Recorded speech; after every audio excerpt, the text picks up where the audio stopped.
मेरे प्यारे छात्रों, आप सबों को नमस्कार। उम्मीद है कि आप ठीक ठाक होंगे।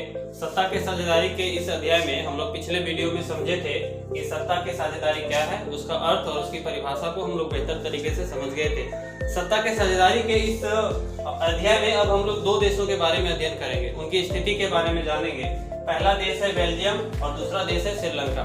सबसे पहले हम लोग इनके बारे में कुछ विशेष जानकारी प्राप्त करते हैं। बेल्जियम की स्थिति की बात करें तो ये यूरोप महादेश में है और श्रीलंका जो है वो एशिया महादेश में। बेल्जियम का क्षेत्रफल जो है वो 30,689 वर्ग किलोमीटर, यानी ये हमारे हरियाणा का जो राज्य है इससे भी छोटा है। हरियाणा राज्य का जो क्षेत्रफल है वो 44,212 वर्ग किलोमीटर है, यानी ये हमारे हरियाणा राज्य से भी छोटा है। वहीं पर हम लोग श्रीलंका का क्षेत्रफल की बात करें तो 65,610 वर्ग किलोमीटर, यानी ये हमारे हिमाचल प्रदेश जो है और उत्तराखंड, हिमाचल प्रदेश और उत्तराखंड के क्षेत्रफल के लगभग बराबर में है। बेल्जियम की जनसंख्या की बात करें तो 1.15 करोड़ 2019 की जनगणना के अनुसार, वहां पर जो 2019 में जो जनगणना हुई थी बेल्जियम में, उसके रिपोर्ट के अनुसार उसकी जो जनसंख्या है वो 1.15 करोड़ है, यानी जनसंख्या के मामले में भी ये हरियाणा से कम है। क्योंकि भारत में 2011 में जनगणना हुई थी, उस जनगणना रिपोर्ट के अनुसार हरियाणा का जो जनसंख्या है वो 2.54 करोड़ था, यानी थोड़ी बहुत तो उसके नजदीक जरूर है लेकिन उससे भी कम है। वहीं पर जनसंख्या की बात करें श्रीलंका का तो है 2.18 करोड़ 2019 के जनगणना के अनुसार, यानी ये भी लगभग हरियाणा के बराबरी में है जनसंख्या के मामले में। बेल्जियम में जो है तीन भाषा के लोग वहां पर पाए जाते हैं। एक है डच भाषा जिसकी आबादी वहां पर जो है वो 59% है। दूसरा है फ्रेंच भाषी के लोग जिसका संख्या वहां पर कुल जनसंख्या का 40% है। और दूसरा है जर्मन भाषा के लोग जिसकी कुल जनसंख्या का मात्र 1% है, यानी यहाँ पर बहुसंख्यक कौन है? डच लोग हैं, यानी ये जो डच समुदाय के लोग हैं इनकी संख्या अधिक है। यहाँ पर हम लोग बात करें श्रीलंका में तो चूंकि जो दक्षिण एशियाई देश जो होते हैं वहां पर का जो वर्ग जो होता है उसको जातियों के आधार पे काफी ज्यादा बांटा गया है। लगभग हर दक्षिण एशियाई देशों में वहां पर का जो वर्ग का जो बंटवारा है वो जाति के आधार पर किया गया है। जैसे भारत में बहुत प्रकार की जातियां, उसी तरह से श्रीलंका में जो है जातियों के आधार पर उनका वर्गीकरण किया गया। वहाँ सिंहली समुदाय के जो लोग हैं जो सिंहली भाषा का प्रयोग करते हैं और बौद्ध धर्म को मानते हैं। सिंहली समुदाय के जो लोग हैं वो सिंहली भाषा का प्रयोग करते हैं और वे लोग प्रायः बौद्ध धर्म को मानते हैं। इसकी संख्या जो है वो 74% है। कहाँ पर? श्रीलंका में।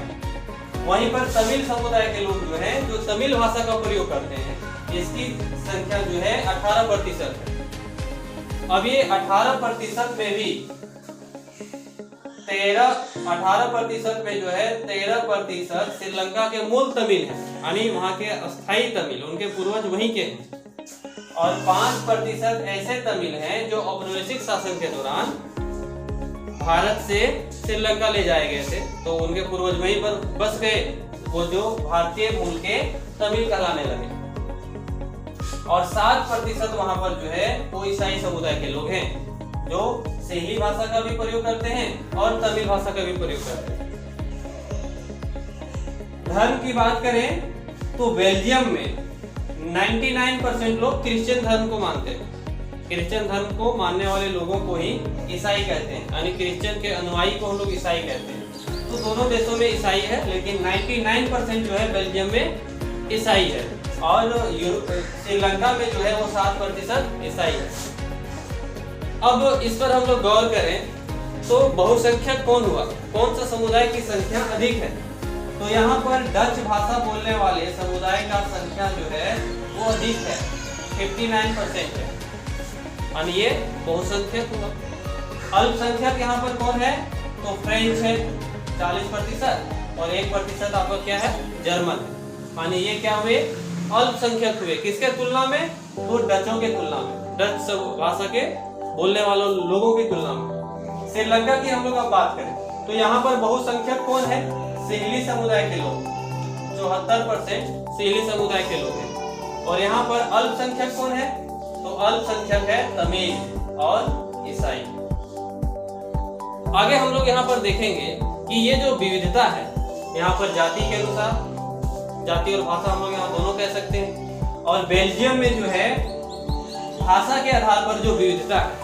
अब हम लोग यहाँ पर देखेंगे कि दोनों देशों ने किस प्रकार से इस स्थिति को निपटा। तो दोनों देशों की स्वतंत्रता की बात करें तो बेल्जियम जो है 1830 में स्वतंत्र हो गया, ये भी उपनिवेश था यूनाइटेड किंगडम, है ना।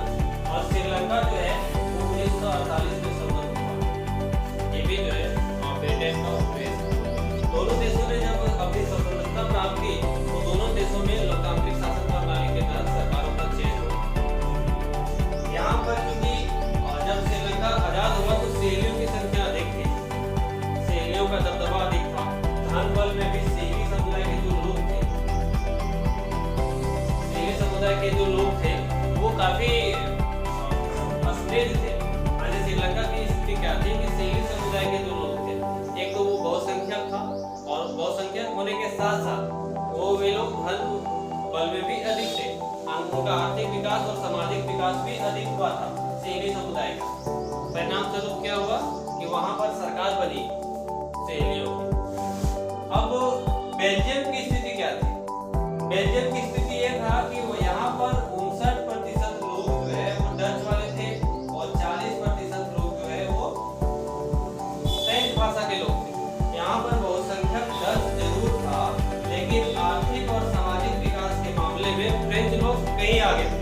यानी फ्रेंच वाले लोग जो थे उनका आर्थिक विकास और सामाजिक विकास डच वालों की तुलना में अधिक हुआ। यानी डच वाले लोगों की संख्या अधिक थी बट ये पिछड़े थे, उनका आर्थिक विकास अधिक नहीं हुआ था और सामाजिक विकास भी अधिक नहीं हुआ।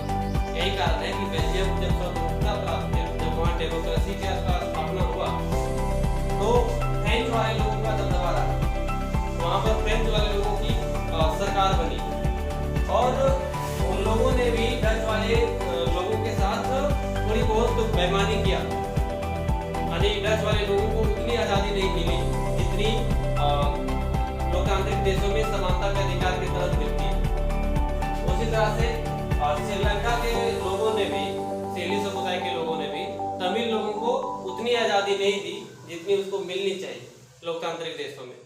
तो आइए अब हम लोग एक बहुत ही महत्वपूर्ण बिंदु पे जाएंगे कि इस विविधता के बाद जहां पर टकराव होने की संभावना बहुत अधिक है, इस विविधता को किस प्रकार से दोनों देशों ने इस समस्या का समाधान निकाला। तो सबसे पहले हम लोग श्रीलंका के बारे में देखते हैं कि श्रीलंका में इस प्रकार की जो विविधताएं थी जाति को लेकर के, उनकी भाषा को लेकर के, क्या इस समस्या का समाधान अच्छी तरीके से श्रीलंकाई सरकार निकालने में सफल हो पाती है?